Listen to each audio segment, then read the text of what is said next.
Hi friends, പുതിയൊരു വീഡിയോയിലേക്ക് എല്ലാവർക്കും സ്വാഗതം. അങ്ങനെ ജോബി തൊഴിലാളികളോട് കാര്യങ്ങളൊക്കെ പറയാണ്.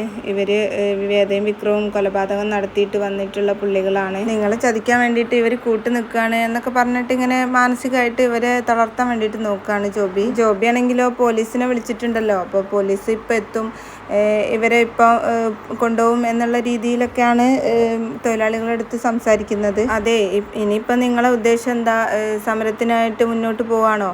എന്നെ ഗരാവ് ചെയ്തതൊന്നും ഞാൻ കാര്യമാക്കുന്നില്ല, പിന്നെ നേരം വൈകിയതൊന്നും ഞാൻ കാര്യമാക്കുന്നില്ല. ജോലിക്ക് കയറേണ്ടവർക്ക് ജോലിക്ക് കയറാം. പിന്നെ മേരി ഇവളുണ്ടല്ലോ, ഇവളുടെ വക്കാലത്ത് പിടിച്ചു വന്ന മേരി ഇന്ന് മുതൽ ജോലിക്ക് വരണ്ട എന്ന് തറപ്പിച്ച് പറയാണ് കേട്ടോ ജോബി. മാറി നിൽക്കടി അങ്ങോട്ട് എന്നും പറഞ്ഞിട്ട് ജോബി അങ്ങോട്ട് പോവാണേ. അങ്ങനെ ജോബി പോയി കഴിഞ്ഞതിന് ശേഷം പിന്നെ തൊഴിലാളികളൊക്കെ ആകപ്പാടെ മേരീനെയും വേദനയൊക്കെ കുറ്റം പറയാണ്. നമ്മൾ ഇവളെ വാക്ക് കേട്ട് സമരത്തിന് ഇറങ്ങാൻ പാടില്ലായിരുന്നു. നാളെ ഇവള് അങ്ങ് പോവില്ല മേരി. നീ എന്തറിഞ്ഞിട്ടാണ് ഇവളെ കൂട്ടുപിടിച്ച് സമരത്തിനായിട്ട് ഒരുങ്ങി? ഇവളുടെ വാക്ക് കേട്ട് സമരത്തിന് ഇറങ്ങാൻ പാടില്ലായിരുന്നു. ഇപ്പോൾ നമ്മുടെ ഉള്ള വരുമാനം കൂടെ പോയില്ലേ.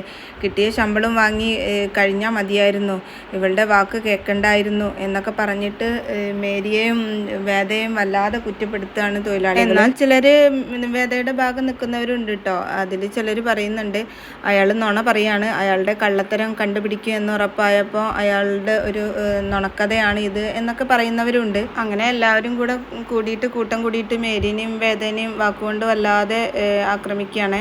ആ സമയത്ത് വർഗീസും വിക്രവും അച്ഛനും കൂടെ അവിടേക്ക് വരികയാണ്. എന്നിട്ട് അവർ ചോദിക്കും എന്താണ് കാര്യമെന്ന്. എന്താണ് കാര്യം എന്ന് അച്ഛൻ ചോദിക്കുമ്പോൾ മേരി പറയാണ്, ദേ അച്ഛൻ വന്നു, ഇനി അച്ഛനോട് ചോദിക്കുക എല്ലാവരും. അപ്പോഴേക്ക് എല്ലാവരും കൂടി നിന്നിട്ട് അച്ഛൻ്റെ അടുത്ത് പറയാണ്, അച്ഛോ ഇവരുണ്ടല്ലോ നാട്ടിലൊരു കൊല ചെയ്തിട്ട് വന്നിട്ടുള്ള കൊലപാതകികളാണ് എന്നാണ് എല്ലാവരും പറയുന്നത് എന്നൊക്കെ അച്ഛൻ്റെ അടുത്ത് ഇങ്ങനെ പറയാണ്. അന്നേരം അച്ഛൻ ചോദിക്കുന്നുണ്ട്, അതിന് നിങ്ങളുടെ കയ്യിൽ എന്തെങ്കിലും തെളിവുണ്ടോ എന്നൊക്കെ ചോദിക്കുകയാണേ. പോലീസിനെ വിളിച്ച് പറഞ്ഞിട്ടുണ്ട്, പോലീസ് ഉടനെ എത്തും എന്നൊക്കെ അവർ പറയുകയാണേ. ആ സമയത്ത് വിക്രമും വേദയാണെങ്കിലോ ഒന്നും മിണ്ടാതെ ഇങ്ങനെ തലകുനിച്ചിങ്ങനെ നിൽക്കുകയാണ്. ആ സമയത്ത് അച്ഛൻ ശോശാമ്മയുടെ അടുത്ത് ചോദിക്കുകയാണ്, ശോശാമ്മ ഈ നാട്ടിൽ പണിക്ക് വന്നിട്ട് എത്ര വർഷമായി? 10 വർഷമായി അച്ചോ. അന്ന് മുതൽ ഇന്ന് വരെ ശോശാമ്മയുടെ വിവരങ്ങളൊന്നും ഞാൻ അന്വേഷിച്ചിട്ടില്ലല്ലോ.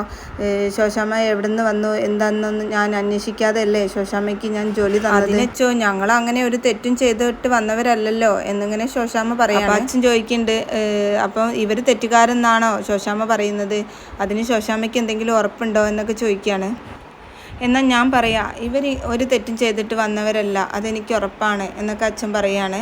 എന്നിട്ട് അച്ഛൻ എല്ലാവരോടുമായിട്ട് ബൈബിളിലെ സുവിശേഷത്തിൻ്റെ കാര്യങ്ങളൊക്കെ പറഞ്ഞ് മനസ്സിലാക്കുകയാണ്. എന്തായാലും ജോബി തെറ്റ് ചെയ്തവനാണ്, എന്നാൽ ഇവരൊരു തെറ്റും ചെയ്തിട്ടില്ല എന്ന് ഞാൻ സാക്ഷിയായിട്ട് പറയാണ് എന്നൊക്കെ അച്ഛൻ പറയും. ജോബി തെറ്റ് ചെയ്തിട്ടുണ്ടെന്ന് കമ്പനിക്ക് മനസ്സിലായിട്ടുണ്ട്, അതുകൊണ്ട് തന്നെ കമ്പനി ഒരാളെ ഉടനെ തന്നെ അയക്കും.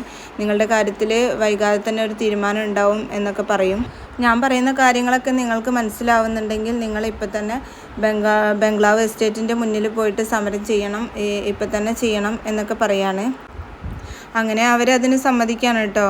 അന്നേരം അവിടേക്ക് പോലീസുകാർ വരികയാണ്. അപ്പോൾ അച്ഛൻ ചോദിക്കുന്നുണ്ട് പോലീസുകാരൻ്റെ അടുത്ത്, എന്താടോ താൻ ഈ വഴിക്കൊക്കെ എന്നൊക്കെ. ആ സമയത്ത് പോലീസുകാരൻ പറയും, നാട്ടിൽ നിന്ന് കൊല ചെയ്തിട്ട് 2 പേര് ഇവിടേക്ക് വന്നിട്ടുണ്ടെന്ന് അറിഞ്ഞു. അത് താനോട് ആരാ പറഞ്ഞേ? ജോബി അല്ലേ? അപ്പോൾ അച്ഛൻ സോഷ്യൽ മീഡിയ ഒന്നും കാണാറില്ലേ, ഒന്നും കേൾക്കണില്ലേ എന്നൊക്കെ പോലീസുകാരൻ ചോദിക്കുകയാണ്. അപ്പോൾ സോഷ്യൽ മീഡിയയിലെ കാര്യങ്ങളാണോ നിങ്ങൾ പോലീസുകാർ തെളിവായിട്ട് എടുക്കുന്നത് എന്നൊക്കെ അച്ഛനും ചോദിക്കുകയാണ്. ഇവരെക്കുറിച്ച് ആരെങ്കിലും പരാതി തന്നിട്ടുണ്ടോ? അങ്ങനൊന്നും ഇല്ല അച്ഛോ. എന്നാൽ സോഷ്യൽ മീഡിയയിൽ എന്തെങ്കിലും പറയുന്നുണ്ടോ? ഇവരെ കണ്ടു കിട്ടിയാൽ ഉടൻ തന്നെ അറസ്റ്റ് ചെയ്ത് ഹാജരാക്കാൻ മുകളിൽ നിന്നുള്ള എന്തെങ്കിലും ഓർഡർ ഉണ്ടോ? അങ്ങനെയൊക്കെ ചോദിക്കുകയാണ് അച്ഛൻ. അങ്ങനെയൊന്നും ഇല്ല അച്ചോ. പിന്നെ എന്തടിസ്ഥാനത്തിലാണ് താൻ ഇവരെ അറസ്റ്റ് ചെയ്യാൻ വന്നിട്ടുള്ളത്? അങ്ങനെ അറസ്റ്റ് ചെയ്യാൻ വരുമ്പോൾ അതിന് തക്കതായ എന്തെങ്കിലും തെളിവായിട്ട് താൻ വരണം.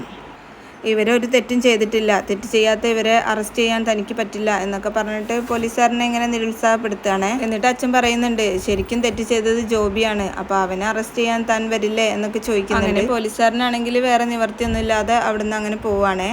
അങ്ങനെ അച്ഛൻ മറ്റുള്ളവരോട് പറയും, നിങ്ങൾ വേഗം സമരം ചെയ്തോ, വേഗം എസ്റ്റേറ്റിലേക്ക് പോയിക്കോ എന്നിങ്ങനെ പറയും. അങ്ങനെ മേരിയൊക്കെ തോട്ടത്തിൽ നിന്ന് തന്നെ മുദ്രാവാക്യം വിളിച്ചുകൊണ്ടാണ് കേട്ടോ എസ്റ്റേറ്റിലേക്ക് പോകുന്നത്. അങ്ങനെ ഇവരെല്ലാവരും കൂടെ എസ്റ്റേറ്റിൻ്റെ മുന്നിൽ ചെന്ന് നിൽക്കുകയാണ്. അപ്പോൾ ജോബി ഇവരെ കണ്ടിട്ട് വിചാരിക്കും ഇവർ മാപ്പ് പറയാൻ വന്നതാണെന്ന് വിചാരിച്ചിട്ട് ഇവരോട് ചോദിക്കും, എവിടെ നിങ്ങളുടെ നേതാവ്? ഒരു പരിഹാസത്തോടെ ചോദിക്കുകയാണ്. ആ സമയത്ത് വേദ ഇങ്ങനെ തല പുറത്തേക്കിട്ട് നോക്കുകയാണ്. അപ്പോൾ ജോബി പറയും, ഏതായാലും കാര്യങ്ങളൊക്കെ നിങ്ങൾക്ക് മനസ്സിലായില്ലേ? അന്നേരം ഇവരെല്ലാവരും കൂടെ പറയും, സാറ് കരുതും പോലെ ഞങ്ങൾ മാപ്പ് പറയാൻ വന്നതല്ല, ഞങ്ങൾ വീണ്ടും സമരം ചെയ്യാൻ വന്നതാണ്, സാറ് ഞങ്ങളെ വെറുതെ വിടാൻ ഉദ്ദേശിക്കുന്നില്ല എന്നൊക്കെ പറഞ്ഞിട്ട് അവർ വീണ്ടും ഇങ്ങനെ മുദ്രാവാക്യം വിളിക്കുകയാണ്. അന്നേരം ജോബി ആകെ കുഴപ്പത്തിലാവും. അപ്പോഴേക്കും വിക്രമും ഗീവർഗീസും അച്ഛനും കമ്പനിയിൽ നിന്നുള്ള ഉദ്യോഗസ്ഥന്മാരൊക്കെ വരികയാണ്. അങ്ങനെ അവർ അകത്തേക്ക് വരികയാണ്. എന്നിട്ട് കമ്പനിയിൽ നിന്നുള്ള ഉദ്യോഗസ്ഥൻ പറയുന്നുണ്ട്, ജോബി തെറ്റുകാരനാണെന്ന് കമ്പനിക്ക് മനസ്സിലായി, നിങ്ങളുടെ കയ്യിൽ നിന്നും പിടിച്ചെടുത്ത പൈസയൊക്കെ കമ്പനി തന്നെ നിങ്ങൾക്ക് തരാം എന്ന് ഏറ്റിട്ടുണ്ട്. മാത്രമല്ല ജോബിയെ മാനേജർ പോസ്റ്റിൽ നിന്ന് ഒഴിവാക്കാനും ഉത്തരവിറക്കിയിട്ടുണ്ട് എന്നുള്ള കാര്യങ്ങളൊക്കെ മാനേജർ ഇങ്ങനെ പറയുകയാണ്.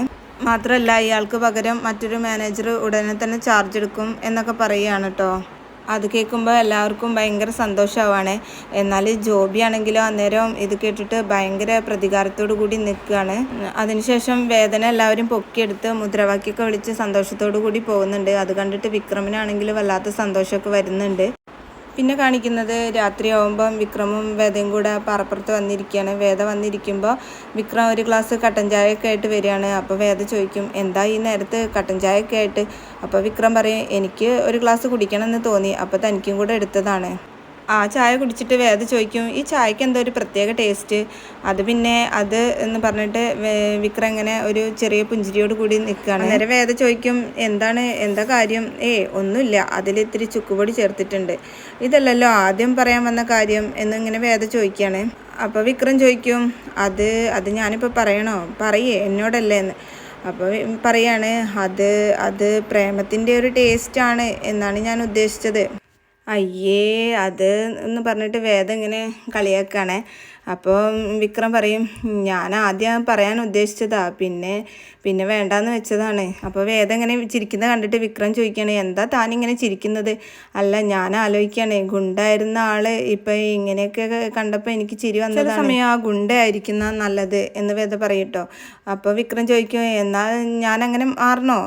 അല്ല, ഇപ്പം അങ്ങനെ മാറേണ്ടി വരും എന്നാണ് എനിക്ക് തോന്നുന്നത്. എന്താ നീ അങ്ങനെ പറഞ്ഞത് എന്ന് വേദ ചോദിക്കുമ്പം വേദ പറയും, അല്ല, ആ ജോബിനെ കുടിക്കുക ദേഷ്യം അയാളുടെ മനസ്സിലുണ്ടാവും, അയാൾ ഇനി വെറുതെ ഇരിക്കുമെന്ന് വിക്രമിന് തോന്നുന്നുണ്ടോ?